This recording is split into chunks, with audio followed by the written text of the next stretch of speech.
Do you smile? German background, what can I say? I'm from Winnipeg, Manitoba, Canada. Born from the blah. So you always go smooth when you're not taping. My name is Mohammed Robert Heft.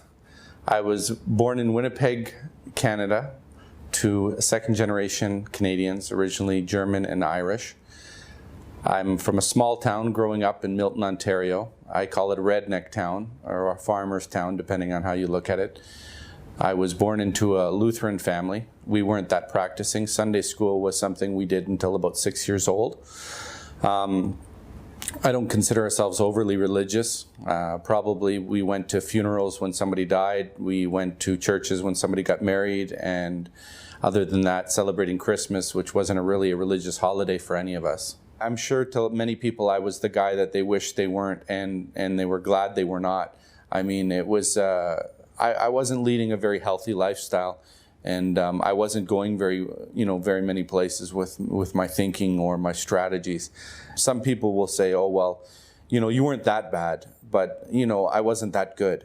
I accepted Islam July 12th, 1998, and I went through quite a bit. I went through gambling, drinking, drugs, womanizing, trying to acquire as much material wealth as possible. So I hit rock bottom and I started searching.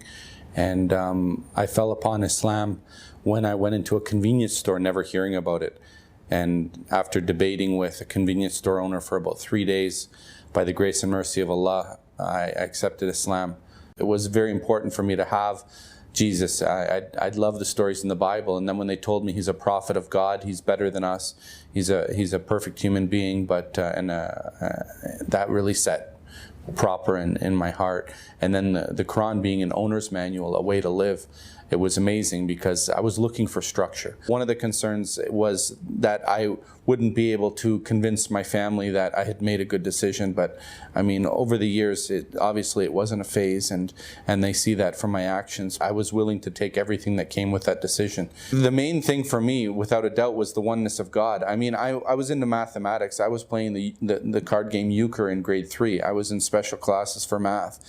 And the way it works out mathematical for us as Muslims through theology, I mean, believing in God and His attributes, and that God exists eternally or pre-eternally, without a place and without a size, without a shape. I mean, it was amazing that the fact that we are the only religion that believes that God is not inside of something. We don't have to put God somewhere to believe in Him. We believe in God out of necessity. I mean, we've come to a confident conclusion that God's existence is out of necessity, and mathematically speaking, that we can say God has to exist because He cannot not be. He's absolute in His existence, because everything in the universe is contingent, doesn't have to exist, and needs a creator, and the creator has to have certain attributes. I mean, I thought that was just amazing how it just works in, and there's nobody who can come in with a philosophy and try to refute it. Nobody can say the Big Bang. Anything they say, it always comes down to one of those things, that it's necessary for there to be an uncreated creator for the entire universe.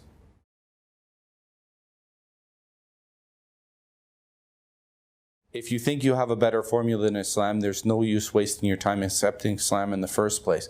You might have a girlfriend. You might have a boyfriend. You might think that you want to stop drinking or do drugs before you make this decision. I'm telling you, accept Islam and then improve yourself. Because what the devil is going to do is he's going to tell you right now that yes, you're going to accept Islam, but in time, when you improve yourself, Islam is the way to improve yourself. So accept Islam now and then look to improve yourself from drinking, doing drugs. If you have a girlfriend and boyfriend, that's fine. Even though Islam doesn't permit girlfriends or boyfriends, you can pray to God that the individual becomes Muslim, or God finds you a better way or a better person in your life. Either way, you don't lose. But don't let that hold you back, because these are temporary things. You're doing things, you're thinking to yourself that you want to correct yourself in your understanding and acceptance of God. Not whether or not you drink, or not whether or not you party, or not whether or not you have a wife or a girlfriend. The most important thing is to accept the concept and the understanding that there's only one God, and Muhammad, peace be upon him, is the final messenger.